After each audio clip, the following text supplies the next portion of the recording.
एक चील अपने बच्चों के साथ पहाड़ी की सबसे ऊंची चोटी पर रहती थी। उसे इस बात का बहुत घमंड था कि वह सबसे ऊंची चोटी पर रहती है। वह रोज खाना लेने धरती पर जाती थी। एक दिन उस चोटी पर एक तपस्या तप करने आया। उसने वहां चील का एक घोंसला देखा जिसमें चील के बच्चे थे। जब चील खाना लेकर लौटी तो वह तपस्वी को देख के खुश नहीं हुई। एक दिन तपस्वी चील के पास गया और बोला, इस चोटी पर तुम और मैं रहते हैं। हमें एक दूसरे के साथ प्यार से रहना चाहिए। तुम मेरी मित्र बन जाओ। उसकी बात सुनकर चील ने हंसते हुए कहा, हम तुमसे बहुत बड़े हैं। हमें तुमसे कोई दोस्ती नहीं करनी। तुम मेरे बच्चों से दूर रहो।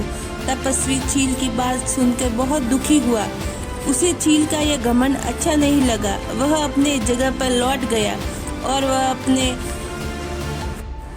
ध्यान में मस्त रहने लगा।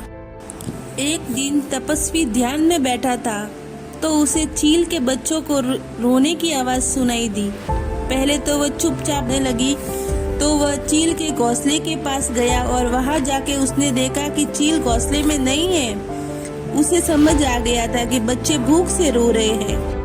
तपस्वी के पास खाने को कुछ चेरी पड़ी थी। उसने उन सभी चेरी को चील के भूखे बच्चे को दे दी। बच्चे खाना पाकर बहुत खुश हुए और जल्दी जल्दी चेरी खाने लगे। कुछ देर बाद चील लौट आई। चील को वापस आता देख तपस्वी जगह पे लौट गया। वह घोंसले में गई तो देखा कि बच्चे मजे से चेरी खा रहे थे। बच्चों ने माँ को सारी बात बताई। चील बच्चों की बात सुनकर बहुत पछताई कि उसने तपस्वी को गलत समझा। वह तपस्वी के पास गई और बोली, तपस्वी महाराज, मुझे माफ कर दो। मुझे ऊंचाई पर रहने का बहुत घमंड हो गया था। मैं समझती थी कि धरती पहाड़ से नीचे है, वहाँ के लोग भी बुरे होंगे। पर मुझे आज महसूस हुआ कि जिस धरती का हम अन्न खाते हैं उसमें रहने वाले लोग भी धरती की तरह व्यवहार में झुके हुए हैं। तुमने मेरे बच्चों की मदद करके घमंड को तोड़ दिया है। आज से हम सभी तुम्हारे मित्र हैं।